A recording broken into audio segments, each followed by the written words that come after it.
Pues hola, ¿qué tal? A todas y a todos los que nos siguen en el Facebook y en las redes sociales del Grupo de Estudios sobre Eurasia, GESE. Mi nombre es Eduardo Silva Pango, coordinador e integrante fundador de este grupo al que tengo pues el honor de pertenecer.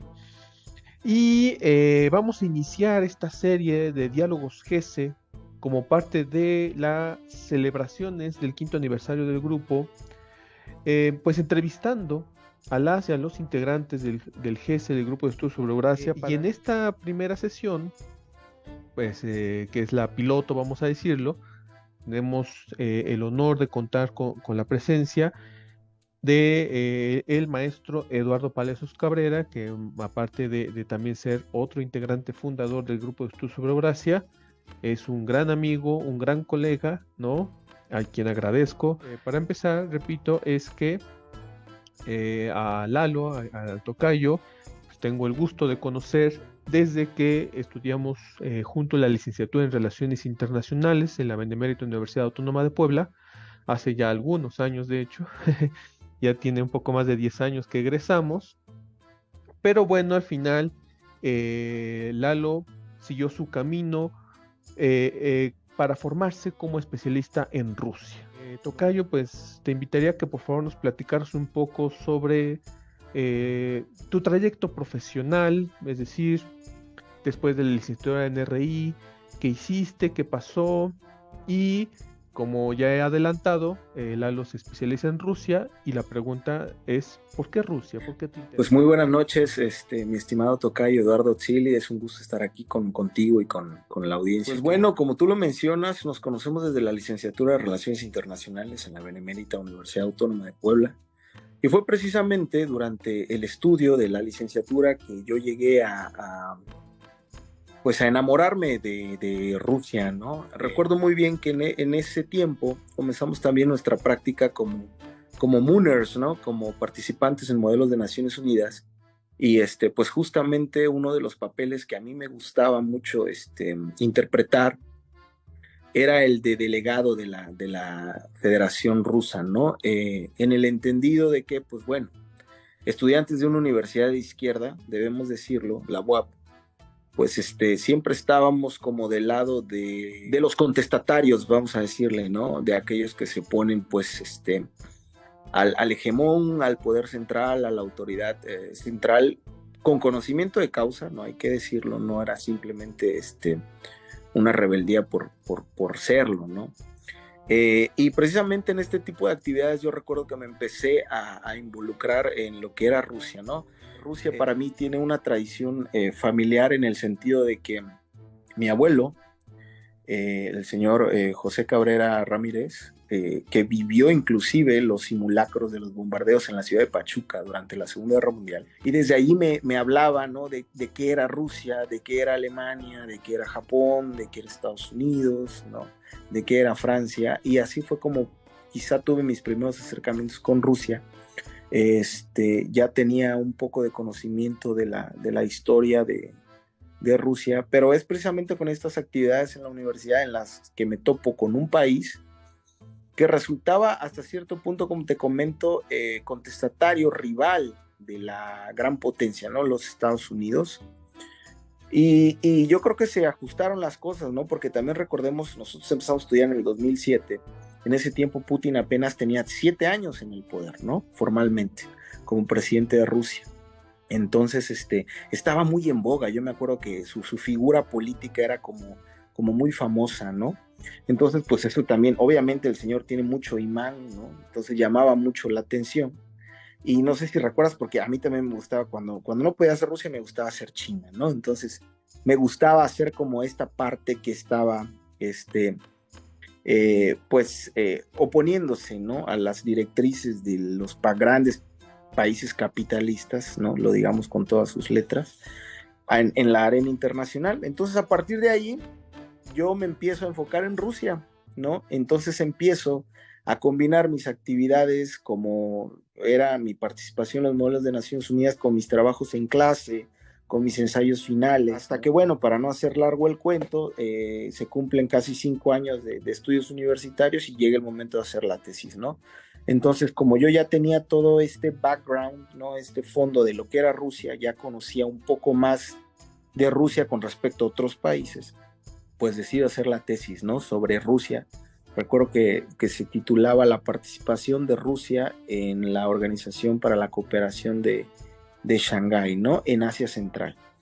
Entonces, yo creo que esto fue un parteaguas porque define mi línea de investigación, que hasta el momento la continúo, ¿no? Define una geografía, ¿no? En mi trayectoria profesional. Y yo digo, bueno, pues vamos a seguir con Rusia, ¿no? Y a partir de allí, como me preguntabas, bueno, ¿qué sigue? Yo recuerdo que yendo a los congresos y a todas estas actividades académicas, pues ya empezaba a identificar, por ejemplo, a la doctora Ana Teresa Gutiérrez del CID, a la doctora Valentina Prudnikov de la Universidad del Mar, al embajador, perdón, Dueñas Pulido, ¿no? Y me daba cuenta, que pues, ¿cuál era la trayectoria que ellos habían seguido? Pues había que irse a Rusia, ¿no? Había que aprender ruso, había que emigrar, había que hacer trabajo de campo, ¿no? Había que vivir allá, entender la cultura. Entonces desde ahí se me empezó a meter la idea en la cabeza de estudiar la maestría. Yo decía, pues es que tienes que irte por ahí, ¿no? O sea, si quieres destacar o hacer carrera en este campo, hay que buscar ese camino, ¿no? Y así fue como que, bueno, en 2013 consigo la beca, un proceso bastante tortuoso que no voy a detallar aquí, ¿no? Por las premuras, pero bueno, se lo resumo que yo recibo mi título universitario, o sea, el papel, en mayo y la convocatoria cerraba en junio. Entonces yo tuve un mes para correr y hacer todas las diligencias que tenían que hacerse para ser acreedor a esa beca.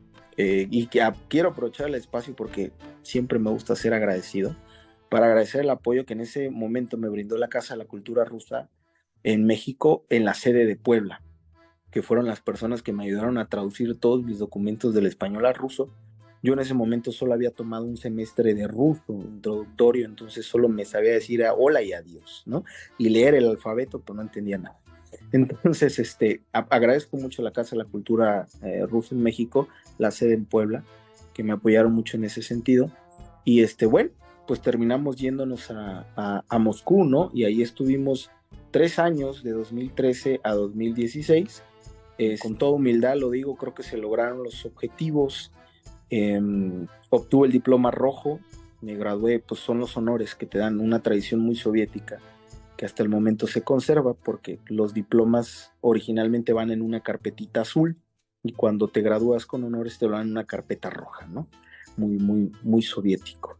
Ahí conocí también una figura que hasta la fecha ya ha colaborado con el GESE, ¿no? Que es el doctor Konstantin Petrovich Kurilyov, especialista en estudios de Ucrania y del espacio soviético, quien fue mi asesor de tesis allá. Y bueno, a mí me toca vivir, ¿no? La primera ola de la crisis ucraniana que se gesta a finales de 2013-2014, justo el tiempo en el que yo estaba estudiando. Y yo recuerdo que llego con 3 propuestas, ¿no? Para la tesis, y me dice así como que no le busques, ¿no? Vamos a hacerlo de Ucrania, ¿no? Está ahorita, está calientito, es lo de hoy. Creo que no hay pretexto para escoger otro tema, ¿no? Me dice, a menos que quieras saber las relaciones de Rusia con México. Le digo, no, mejor no.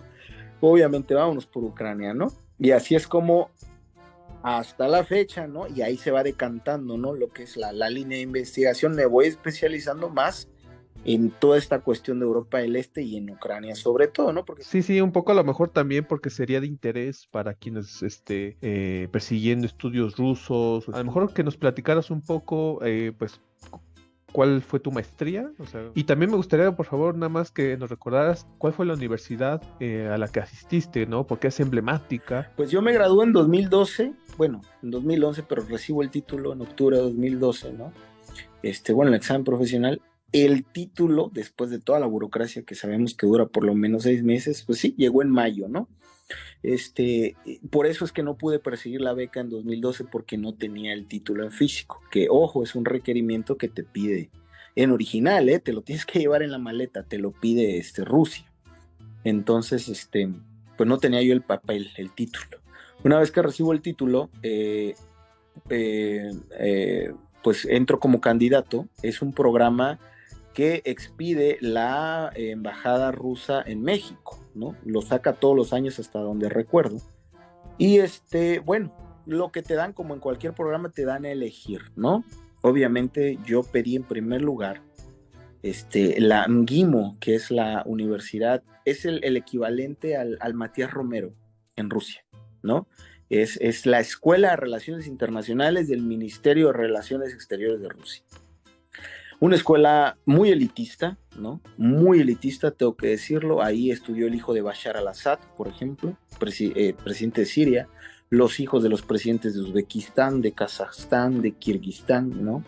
Y los hijos de la élite política rusa, ¿no? Entonces era muy complicado. En segundo lugar, puse a la Universidad Estatal de Moscú, que es la famosa Lomonosov, que viene siendo la UNAM de los rusos, la universidad más antigua, con más abolengo, con más historia. Y en tercer lugar, bueno, puse a la Universidad Rusa de la Amistad de los Pueblos, que es tradicionalmente la Universidad Internacional de Rusia, ¿no? Es una universidad que en su tiempo se llamó Patricio Lumumba, recordando al presidente de la República Democrática del Congo, ¿no? Un presidente de izquierda, de ideales socialistas, ¿no? Que desapareció, hasta la fecha no se sabe qué pasó con él, y que en los años postcomunistas sí, se le quitó ese nombre y se quedó como Universidad Rusa de la Amistad de los Pueblos. Es una universidad donde, y lo digo con todas sus letras, mandan a todos los estudiantes del tercer mundo. Es decir, ahí nos concentran a los latinoamericanos, a los africanos y a los estudiantes del sudeste asiático, ¿no? Incluidos también los chinos, de hecho. Es muy raro encontrarte europeos en esa universidad, es muy raro, ¿no? Que aparte, por si es raro que un europeo occidental se quiera ir a Rusia, pero bueno. No me mandan al MGIMO, no me mandan a la Lomonosov y terminé en la Universidad Rusa de la Amistad de los Pueblos, que es donde termina el 90% de los latinos que piden una beca para estudiar en Rusia. La maestría a la que yo apliqué se llama Estudios Regionales Internacionales, con especialidad en Rusia y sus regiones vecinas, así se traduce literal. Es una cosa curiosa porque los rusos a los estudios regionales los toman como una disciplina aparte. Ellos, por ejemplo, a los internacionalistas les dicen Международники y a los que hacen estudios regionales le llaman Regionoviedic, ¿no? Entonces son dos disciplinas distintas que para nosotros, pues, hacer estudios regionales es una especialización de las relaciones internacionales. Y allá habían tres, estaba Rusia y sus regiones vecinas, estaba China y estaba Medio Oriente, ¿no? Si lo estudiabas en chino, tu tesis tenía que ser en chino y tenías que presentarlo en chino. Si lo estudiabas en Medio Oriente, tenía que ser en árabe y lo tenías que presentar en árabe, ¿no? Y pues en ruso, obviamente, ¿no? Tenía que ser en ruso y presentarlo en ruso. Para los estudiantes rusos, pues lo tenían que hacer en inglés. La experiencia fue muy interesante. Yo lo digo, afortunadamente ya contigo compartimos viajes al extranjero, ya teníamos cierta experiencia. Rusia no es un país amigable para los extranjeros, al menos de entrada, ¿no? Tengo que hacer la aclaración, es decir, que si es tu primera vez saliendo de México, no te lo recomiendo, ¿no? Porque es un choque cultural muy fuerte. Desde el clima, la comida, la cultura, la forma de ser de la gente, el trato personal, la burocracia, los estudios, ¿no? O sea, probablemente te digo, ya tenemos cierta experiencia, nos costó adaptarnos, por supuesto que sí, el idioma es bastante complicado, ¿no? Y bueno, finalmente te digo, se logra todo esto, es la aventura de mi vida, yo siempre lo digo, es como si yo me hubiera ido a Marte, ¿no? O sea, fue otra cosa, fue irme a vivir a otro planeta, otra civilización, otra cultura muy, muy diferente. Se lo recomiendo ampliamente, por supuesto que sí, es una experiencia de vida a todos aquellos estudiosos de Rusia que estén interesados, yo creo que es el camino, hay que irse a Rusia, hay que irse a vivir allá, sé que actualmente con la guerra con Ucrania es un tema muy complicado, pero creo que es el camino, ¿no? Quiero destacar, ¿verdad? Subrayar que la única entrevista en ruso que hemos realizado desde el GESE precisamente la hizo aquí el tocayo en el marco del conflicto en Ucrania. Precisamente yo invito a que revisen el canal de YouTube, porque tenemos ahí esta entrevista que me parece pues algo muy rico, ¿no? Que es muy poco visible en algunas otras latitudes tal vez, y que habla sobre todo de la preparación que recibiste allá en Rusia. Y esto que nos compartes también, pues eso es cierto, ¿no? Eso también es un poco lo que intentamos hacer desde el GESE. eh, Fomentar los estudios no solo sobre la Gran Eurasia en lo general, sino de Rusia y del espacio exsoviético en lo particular, ¿no? Y aquí me permito entrar en materia de lo del grupo, porque Lalo, como ya les había dicho al inicio de la entrevista, es también integrante fundador, y recordar que el grupo de estudios sobre Eurasia se fundó precisamente en octubre del 2018 en el marco del Congreso Anual de ese entonces de la Asociación Mexicana de Estudios Internacionales, que se llevó a cabo en Zapopan, Jalisco. Nos reunimos pues varios, la mayoría internacionalistas. Quiero destacar que no es un grupo solamente de internacionalistas, pero sí la mayoría somos. Y entre ellos pues varios precisamente rusólogos, varios rusólogos y rusólogas, ¿no? Que están ahora sí que en nuestras filas. Y en ese sentido, me gustaría que por favor nos platicaras un poco, Lalo, eh, cuál ha sido tu trabajo, ¿no? Ya en el marco del GESE, qué has tenido la oportunidad de hacer, de publicar incluso, ¿no? De trabajar. Cuéntanos, por favor. Sí, claro que sí. Pues bueno, como lo mencionas, yo creo que esto del grupo de estudios sobre Eurasia nace desde la inquietud, ¿no? De ser académicos que trabajamos temas que históricamente, culturalmente, no son comunes o no tienen mucho eco en la Academia Mexicana de Ciencias Sociales y de Relaciones Internacionales en lo particular, ¿no? Y digo, se entiende, ¿no? Bueno, creo que desde esta curiosidad académica que teníamos nosotros, pues surge la idea de vamos a darle difusión a esto, ¿no? Porque te das cuenta, digo yo, en esa reunión que tú mencionas, anecdótica, de octubre de 2018, pues conocí a muchas personas que antes no conocía, ¿no? Y que no sabía que estaban trabajando estos temas. Afortunadamente se da una buena convivencia, se dan buenas relaciones, se forma el grupo en su momento de manera informal, ¿no?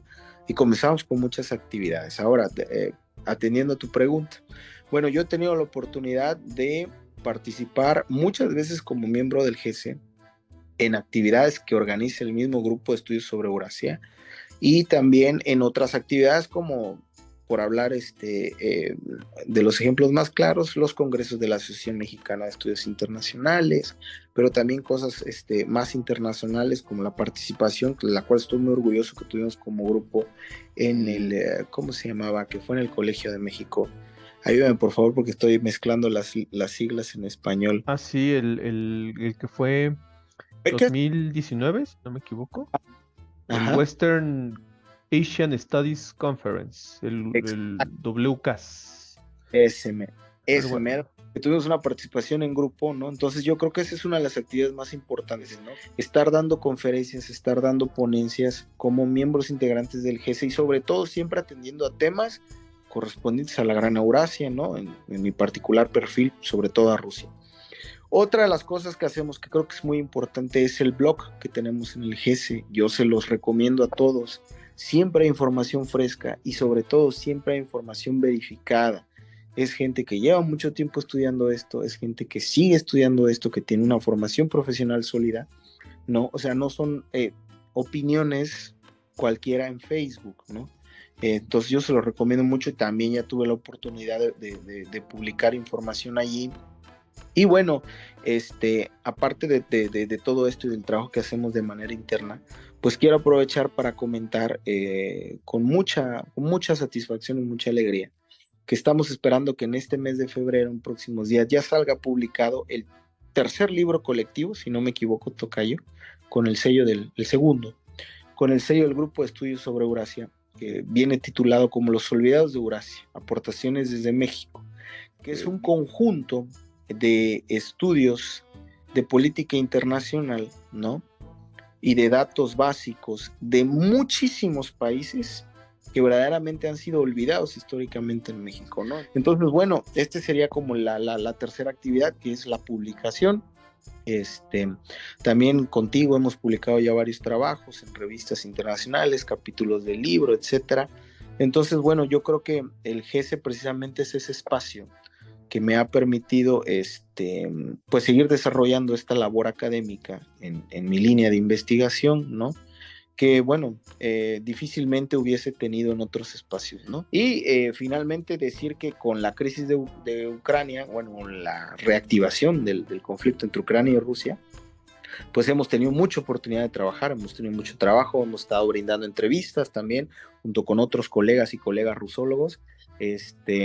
Hemos estado haciendo seminarios, hemos estado dando ponencias, entonces creo que hemos estado muy activos, ¿no? Y yo rescato eso, ¿no? Que el GES es un espacio precisamente excelente para la difusión del conocimiento sobre Eurasia. En efecto, tocayo, muchas gracias, ¿no? Por resaltar el objetivo del grupo de estudios sobre Eurasia. Un poco para ir ya finalizando pues esta entrevista, tocayo, me gustaría que nos compartieras pues tu perspectiva, ¿no? Como especialista en Rusia y que nos acabas de compartir también pues de Ucrania, de Europa Oriental y del espacio exsoviético, pues que justo en febrero se cumple ya un año del conflicto entre Ucrania y Rusia, y obviamente a reserva, ¿no? De lo que ahorita nos pueda compartir Lalo, adelantar que vamos a tener una mesa desde el GESE sobre ese asunto, no estemos pendientes, pero quiero aprovechar la oportunidad para preguntar a otro de nuestros rusólogos sobre cuáles son sus consideraciones, ¿no? ¿Qué opinas sobre lo que está pasando en esas latitudes? Fíjate que, tocayo, a un año de conflicto, yo lo que veo es una guerra a largo plazo, ¿no? Obviamente esto es una situación que no le beneficia a nadie, mucho menos a las partes involucradas, pero tampoco al mundo entero, ¿no? Y bueno, lo lamentable es eso, que según arroja la evidencia, es un conflicto que está muy lejos de terminar. Y te voy a comentar por qué. Bueno, ¿por qué primeramente no le beneficia ni a Rusia ni a Ucrania? Primero, a Ucrania. Es un país que está completamente endeudado, debe su PIB, yo creo, al 300% ya. O sea, es decir, es un país que durante generaciones va a estar pagando las deudas que ya adquirió. Es un país que tiene su territorio, su integridad territorial violentada, comprometida. Y es un país que está siendo utilizado como un escenario bélico por otros intereses, vamos a llamarlo, ¿no? Y obviamente pues, la población ucraniana, la población civil de cualquier bando siempre es la más afectada. ¿Por qué no le conviene a Rusia? Porque bueno, yo creo que a Rusia la trajeron a una trampa en la cual cayó abiertamente. Rusia no tenía una necesidad inmediata de tomar control de los territorios que hoy ya se adjudicó, ¿no? De toda esta región del Donbass, de Donetsk, pero también de Gerson y de Zaporilla, ¿no? No tenía ninguna necesidad inmediata de tomar esos territorios. Y bueno, ha sido arrastrada a lo que es una sangría de recursos humanos, materiales, económicos, políticos, bélicos, de toda índole, ¿no? Entonces, en ese sentido, yo creo que Rusia no tenía ninguna necesidad. Ahora el mundo entero, bueno, ya lo vemos y me acuerdo que salían los memes. Decía el meme, no se preocupe, en México no va a subir el kilo de tortilla por la guerra entre Rusia y Ucrania. Bueno, pues sí subió, y no solo el kilo de tortilla, ¿no? Es decir, esta guerra, este conflicto trajo una ruptura a las cadenas de suministro de producción a nivel global, que implicó una hiperinflación a nivel global, que nos afecta a todos, y una crisis de materiales, de materia prima, que ha frenado las cadenas productivas, y por eso ahorita vas a una agencia y te dicen que te entregan tu coche en 5 o 6 meses, ¿no? O sea, de ese tamaño, ¿no? Una crisis inclusive alimentaria a nivel mundial que todavía no se ha solventado, ¿no? Digo, Rusia ya ha llegado a ciertos acuerdos. Un desabasto energético en Europa sin precedentes, ¿no? Estamos verdaderamente ante un conflicto y lo precisamente lo mencionamos en la tesis en 2014, que iban a haber estas consecuencias, ¿no? Que era un conflicto que parecía ser muy regional, ¿no? Como lo fue quizá en 2008 la guerra entre Rusia y Georgia, que no iba a tener mayores repercusiones, pero estamos hablando de Ucrania, ¿no? El país territorialmente más grande de Europa, con las mejores tierras de cultivo, con grandes reservas de recursos naturales, de hidrocarburos, de recursos minerales, o sea, no era Georgia. Y en ese momento lo dijimos, si llega esto a escalarse, va a tener repercusiones a nivel global, bueno, pues ya las tiene, ¿no? Entonces, como te comento, yo creo que es un conflicto que nos va a seguir golpeando, nos va a seguir afectando a todos, que se ve lejos de terminar.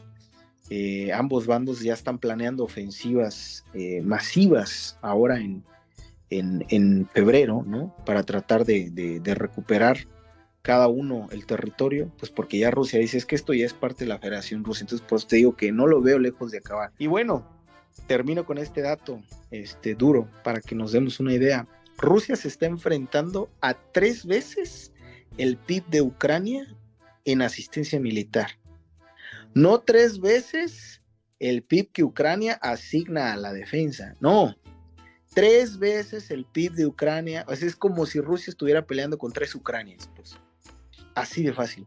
De ese tamaño la asistencia militar en especie que le han dado la Unión Europea y Estados Unidos, entre otros aliados, a Ucrania, pero también la asistencia financiera, ¿no? Que como te digo, no es regalada. Entonces, pobres los ucranianos que tengan que cargar con toda esta secuela. Y bueno, ahora sí que ya para cerrar, ¿alguna recomendación que les puedas dar a quienes se interesen en los estudios sobre Eurasia? Sí, claro que sí. Pues yo creo que la principal sería que hay que salir de la esfera de influencia. No es un secreto que, bueno, hace 10 años, no sé cómo sea ahora, pero el 80 o 90% de la información que nosotros procesábamos en nuestra formación pues era completamente occidental, ¿no? Es más, yo te podría preguntar ahorita el libro o el capítulo o el artículo de qué ruso, de qué chino te acuerdas que habíamos leído en la carrera, ¿no? Entonces, exactamente. Entonces, la recomendación que yo le haría a las generaciones que vienen atrás de nosotros, pues es precisamente eso, hay que salir de las esferas de influencia, hay que leer otros textos, hay que conocer otras culturas, hay que aprenderse otros idiomas, no todo es el inglés. Y esa es la única manera, verdaderamente, pues, de poder aportar algo nuevo, ¿no? Y yo creo que, repito, ¿no? Y también presumiendo, ¿no? Una de las singularidades de este grupo de estudios sobre Eurasia es precisamente esa formación que tienen sus miembros, ¿no? Que han podido salirse de esa esfera de influencia, ¿no? Formarse fuera de México, hablar nuevos idiomas, estudiar en universidades que no están en la esfera occidental, ¿no? Y pues con eso ya traes otra óptica, ¿no? Ya traes otra cosmogonía, otra manera de interpretar el mundo. Entonces mi consejo sería ese. Si ustedes verdaderamente están interesados en la Gran Eurasia, llámese Rusia y la ex Unión Soviética, llámese Medio Oriente, llámese Sudeste Asiático, llámese Este de Asia, pues hay que buscar viajar allá, hay que esforzarse un poquito y aprender los idiomas que no son sencillos, porque pues muchos son bastante distintos a nuestras lenguas romances, ¿no? Y estoy seguro que se puede, ¿no? Porque hay programas, hay muchos países que ofertan muchas becas en México, entonces yo creo que la oportunidad está, no es fácil, no lo es, pero créanme que es bastante gratificante al final del día, ¿no? Entonces, si queremos seguir aportando desde México a los estudios sobre Eurasia, pues ese sería mi mayor consejo. Hay que salir de la esfera de influencia y hay que buscar más allá. Excelente, tocayo. Pues muchísimas gracias por este tiempo en el que nos has brindado esta, me parece, muy interesante entrevista. Y pues con esto daríamos ahora sí que cierre a este primer ejercicio de Diálogos GESE en el marco del 5º aniversario del Grupo de Estudios sobre Eurasia. Y bueno, no quiero despedirme sin invitarles a que continúen siguiendo el trabajo del grupo, porque estaremos difundiendo el trabajo y el perfil de las y los integrantes del GESE que hemos empezado con Lalo. Entonces, pues muchísimas gracias, muy buenas noches a todas y a todos, y pues adelante con los estudios euroasiáticos.